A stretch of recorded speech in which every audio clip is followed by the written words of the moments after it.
안녕하세요, 한병준입니다. 이번 시간에는 데이터 분석 준 전문가 시험의 기출문제 특강 첫 번째 시간으로 데이터 2의 과목에 대한 시험 진행하도록 하겠습니다. 본 특강은 2022년 33회차로 시행된 기출문제에 대한 특강임을 알려드립니다. 자, 본 특강 시청하실 때 유의하실 부분이 있습니다. 현재 기출문제는 여러 수험생들의 보건본이기 때문에 일부 실제 문제와는 차이점이 있을 수 있습니다. 특히 보기의 구성 등등은 전부 다 밝혀지지 않았기 때문에 제가 일부 복원한 부분들도 있으므로 여러분들께서 각별히 유의하시고요. 참고 자료로만 활용하여 주셨으면 좋겠습니다. 특히 시중의 기출문제 문제집과 병행하여 학습하는 것을 권장드리겠습니다.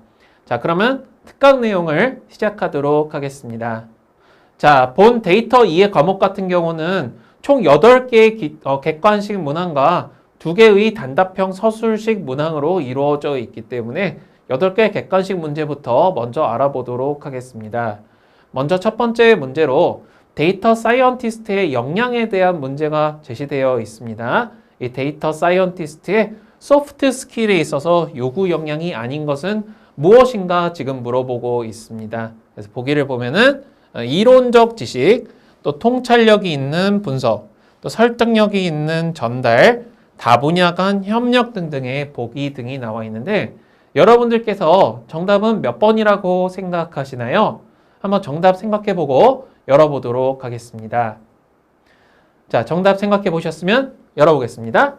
정답은 1번 되겠습니다. 이론적 지식이 소프트 스킬은 아니라고 하는 거 굉장히 유의해 주셔야 되겠고요.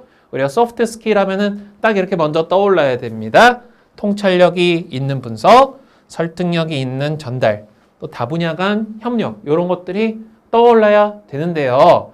여러분들께서 데이터 사이언티스트의 역량에 대해서 이론적 지식을 조금 정리를 하시면 좋을 것 같아서 이렇게 추가적으로 정리했습니다. 보통 하드 스킬이라고 이야기하는 것이 방금 전에 첫 번째 보기에 나왔던 이론적 지식입니다. 말 그대로 내가 빅데이터를 분석하기 위한 여러 가지 이론적인 기술을 얼마나 알고 있느냐, 지식을 얼마나 알고 있느냐, 이런 것들은 하드 스킬, 딱딱한 기술이라고 이야기를 합니다. 근데 이 데이터 사이언티스트가 단순히 분석만 하는 일을 하는 기계는 아니고요. 좀 더 능동적으로 사고하고 결정하는 능력도 필요하니까 소프트 스킬도 중요하게 되는 것이죠. 하드 스킬 말고 소프트 스킬이라고 하면은 먼저 세 가지 카테고리를 떠올릴 수 있어야 됩니다. 첫 번째로는 통찰력이 있는 분석입니다. 이 범주에 들어가는 기술로는 창의적인 사고, 호기심, 논리적 비판 등을 생각해 볼 수 있고요. 다음으로는 설득력이 있는 전달입니다. 스토리텔링, 비주얼라이제이션 등등을 생각해 볼 수 있습니다. 저도 지금 여러분들 앞에서 이런 것들을 단순 나열식으로 이야기하지 않고 적절하게 소프트 스킬이 왜 중요한지 그리고 이런 것들이 또 어떤 것들이 있는지 짜임새 있게 설명하려고 노력하고 있죠.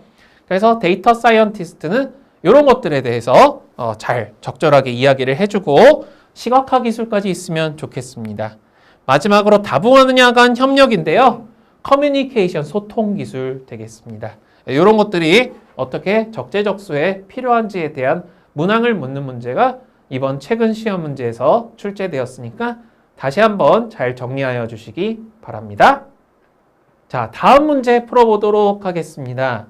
이번에는 데이터 양의 크기 순으로 옳은 거를 묻는 문제가 나왔는데 우리가 보통 데이터 양의 크기라고 하면은 컴퓨터가 비트부터 시작해서 바이트, 킬로바이트, 메가바이트, 테라바이트 정도까지 생각하죠. 그런데 여기서는 우리가 좀 익숙하지 않은 단위의 것들을 비교를 해주고 있습니다. 보기 1번서부터 4번을 보니까 요타바이트, 엑사바이트 등등이 보이는데 여러분들이 생각하시는 정답은 몇 번이라고 보이시는지요? 한번 정답 생각해 보시고 열어보도록 하겠습니다. 자, 정답은요. 1번 되겠습니다. 우리가 테라바이트보다 큰 단위는 많이 익숙하지가 않은데요. 페타바이트가 테라바이트의 1000배입니다. 그 다음에 엑사바이트, 제타바이트, 요타바이트와 같은 순서로 늘어나게 되니까 이런 것들 이제 우리 빅데이터 시대죠? 그렇기 때문에 이런 큰 데이터의 단위에 대해서도 자주 정리를 해두시는 것을 권장드리고 싶습니다. 다음 문제로 넘어가겠습니다. 자, 3번 문제 한번 보겠습니다. 데이터베이스의 일반적인 특성을 묻는 문제가 출제되었습니다. 한번 여기는 진술이 다 옳은 것 같진 않은데 일반적인 특성이 아닌 걸 하나 골라야 됩니다. 보기 한번 읽어보겠습니다. 첫 번째 데이터는 정형화 데이터만 저장한다라고 나와 있고요. 두 번째 보기는 컴퓨터가 접근할 수 있는 저장 매체에 저장된다. 세 번째 보기는 대용량화되고 구조가 복잡하여 여러 사용자가 서로 다른 목적으로 데이터를 저장한다. 마지막 보기는 삽입, 삭제, 수정으로 항상 현재의 정확한 데이터를 유지해야 한다라고 나와 있는데요. 자, 그러면 여기서 정답은 몇 번일까요? 여러분이 생각하는 정답 생각해 보시고 같이 한번 알아보도록 하겠습니다. 자, 정답은 1번 되겠습니다. 정형화 데이터만 저장한다고 되어 있는데 그렇지 않고요. 데이터베이스에는 비정형 데이터도 저장할 수가 있겠죠. 다음 페이지의 참고 내용을 통해서 좀 더 심화학습해 보도록 하겠습니다. 자, 데이터베이스의 특징이 4가지가 있습니다. 영어 표현을 익숙해지시면 좋은데요. 첫 번째, integrated, 통합이 되어 있다는 뜻이고요. 데이터 중복 또한 없다는 거 잘 기억해 주시기 바랍니다. 그 다음에 2번, stored라고 되어 있는데 말 그대로 저장이 되어 있다는 뜻이죠. 컴퓨터가 접근할 수 있는 저장 매체에 저장이 된다라는 뜻이라는 거 기억해 주시고요. 세 번째, shared라고 표현되어 있습니다. 공유되어 있다는 뜻인데요. 이제 데이터베이스의 사용 목적 자체가 데이터가 굉장히 많으니까 또 사용자들마다 각자의 목적에 따라서 데이터를 사용하니까 대용량화되고 구조가 복잡한 데다가 사용자의 사용 목적이 달라요.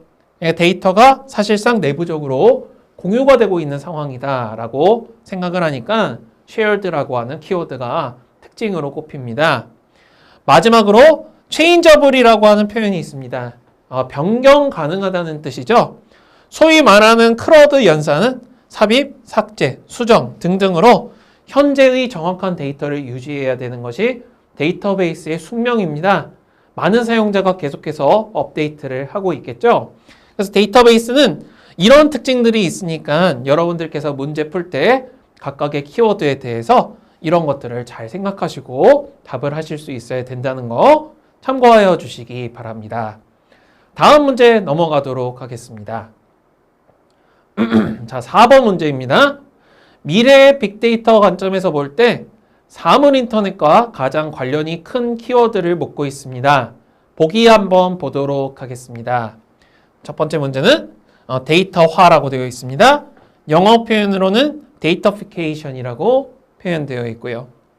두 번째 보기 파라미터화라고 되어 있습니다. 파라미터라이제이션. 세 번째 보기 게이미피케이션이라고 되어 있네요. 네 번째 보기는 휴대성, 포터빌리티를 표현하고 있습니다. 자, 사물 인터넷과 관련이 있는 가장 긴밀한 키워드는 과연 이 보기 중에서 몇 번일까요? 자, 한번 생각해 보시고 정답 열어보겠습니다. 자, 정답은요. 1번 데이터화죠. 자, 이것은 바로 전 회차의 기출문제에서도 나왔던 사물 인터넷 관련 문제와 일맥상통하는 문제 되겠습니다. 모든 것에 대한 데이터화라고 하면은 사물 인터넷을 꼽을 수밖에 없습니다. 도처에 존재하는 많은 사물 인터넷 응용들에서 수많은 센서들에 의해 지금 이 순간에도 엄청나게 많은 데이터가 생산되고 있습니다. 사물 인터넷 시대로 진입 중에 있거나 혹은 우리도 모르는 새에 이미 사방에는 많은 사물 인터넷 응용들이 설치되어 있고 이것들에 의한 데이터에 의해 우리는 많은 서비스를 받고 있는 상황인데요.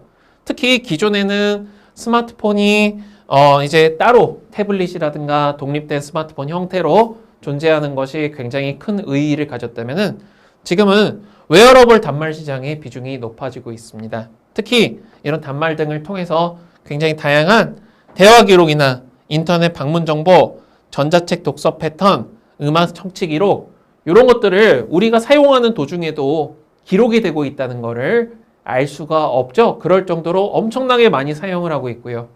또 여러분 오늘 길에서 걸어 다닌 적이 있다면 얼마나 많은 CCTV에 여러분이 노출되는지 아시는 분은 잘 없을 겁니다.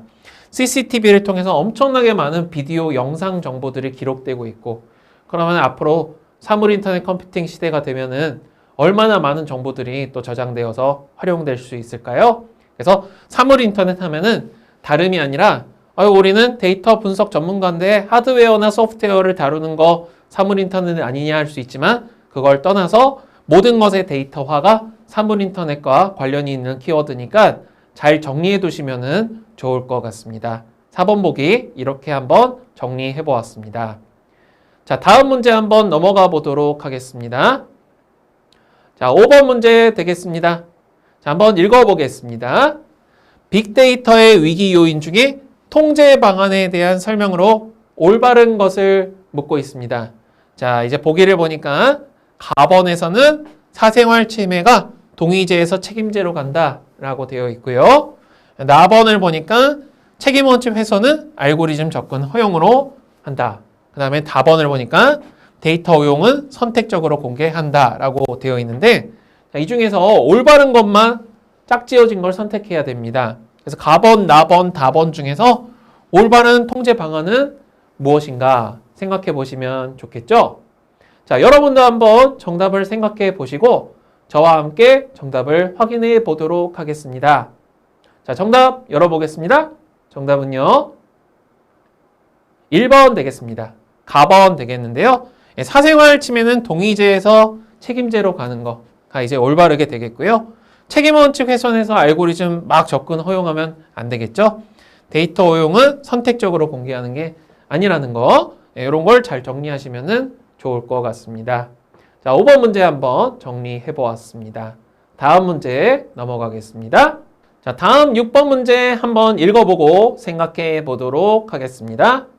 문제를 보니까 빅데이터의 특징에 대한 문제네요. 빅데이터의 특징 중에 올바르지 않은 거 물어보고 있습니다. 자, 보기 보니까 사전 처리에서 사후 처리로 중심이 이동하였다. 데이터의 질보다 양이 중요해졌다. 인과관계 분석이 아닌 상관관계 분석이 필요해졌다. 또 빅데이터에서는 표본조사의 중요성이 높아졌다. 라고 하는 진술들이 나오고 있습니다. 자, 이들 중에서 올바르지 않은 진술이 하나 있는데요. 어떤 것일까요? 여러분도 한번 보시고 고민해 보신 다음에 정답 확인해 보도록 하겠습니다. 자, 정답 열어보겠습니다. 정답은 4번 되겠습니다.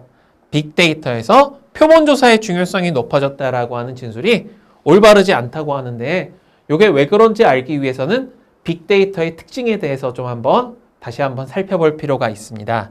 다음 페이지의 개요를 통해서 정리해 보도록 하겠습니다.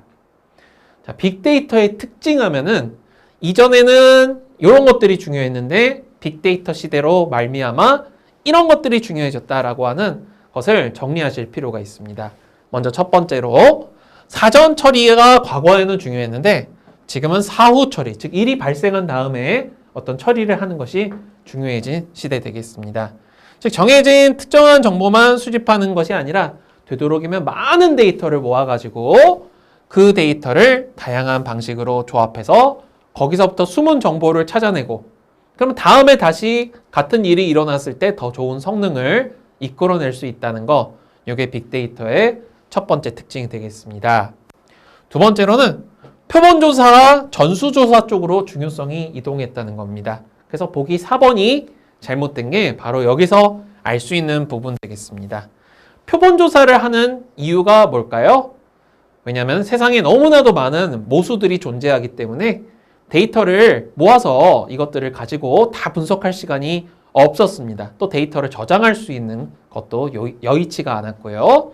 근데 지금은 데이터의 저장 공간이 엄청나게 커졌고 데이터를 저장하고 처리하는 기술도 발전했기 때문에 표본 일부만 조사하는 게 아니라 전수조사를 하는 것이 중요해졌다라고 하는 것을 참고하시면 좋겠습니다.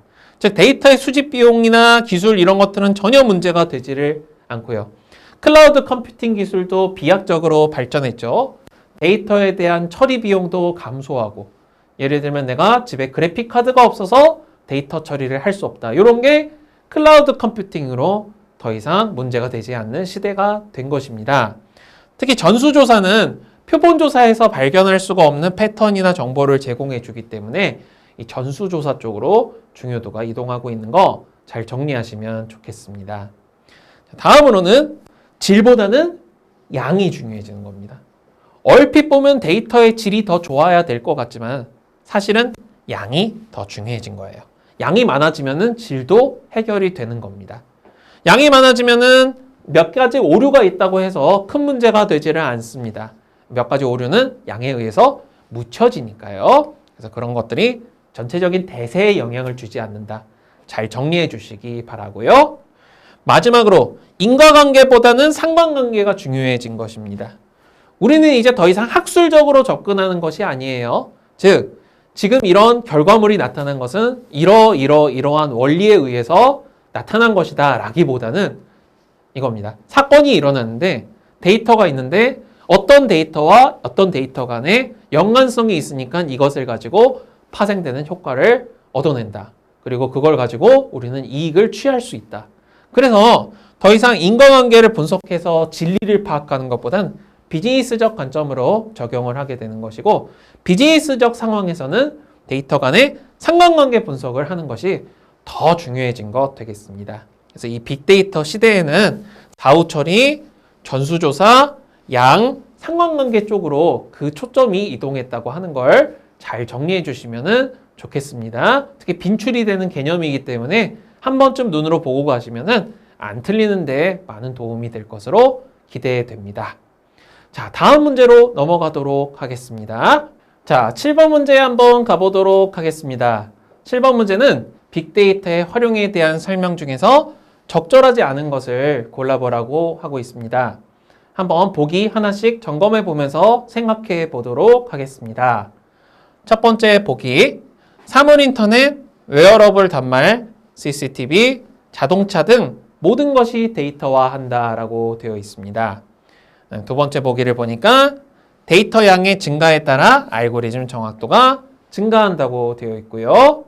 세 번째 보기, 제조업은 증가하고 서비스업은 감소한다라고 되어 있습니다.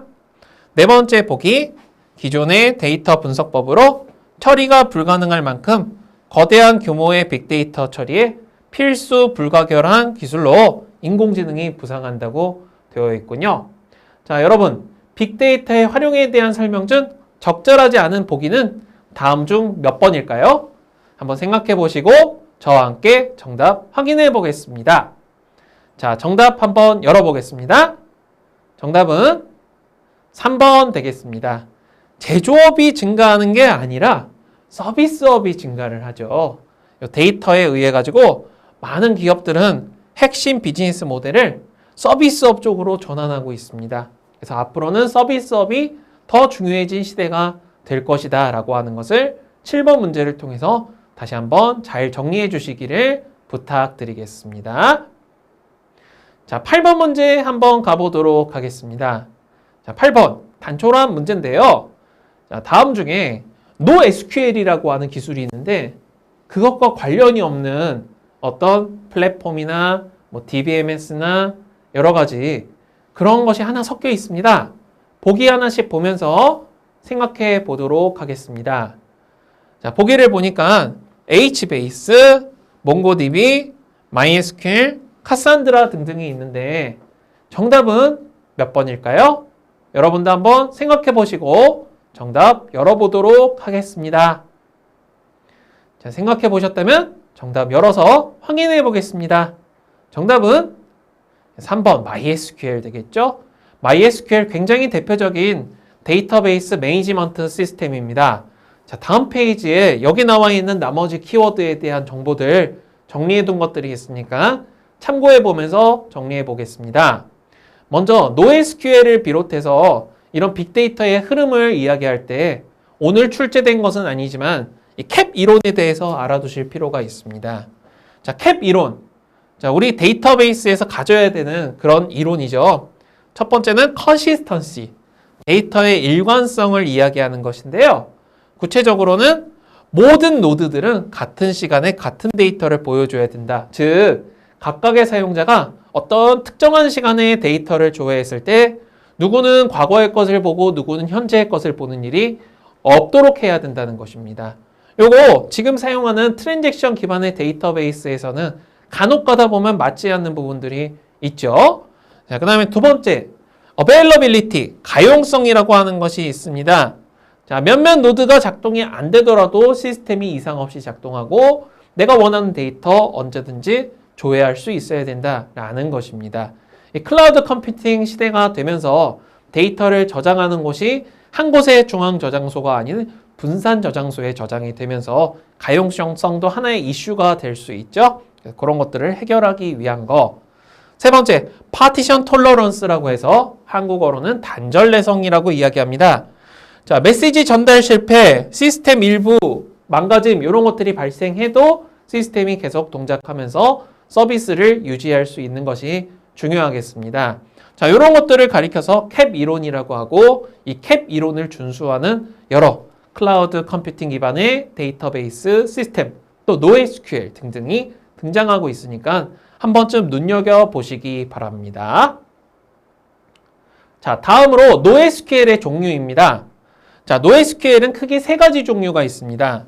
HBase, 카산드라, 몽고DB 등등이 있고요. 자, HBase는 아키텍처가 마스터 슬레이브 구조입니다. 카산드라는 중앙 집중화에서 탈피한 디센트럴라이즈드 구조. 모든 노드가 동등한 어떤 구조를 가지고 있습니다.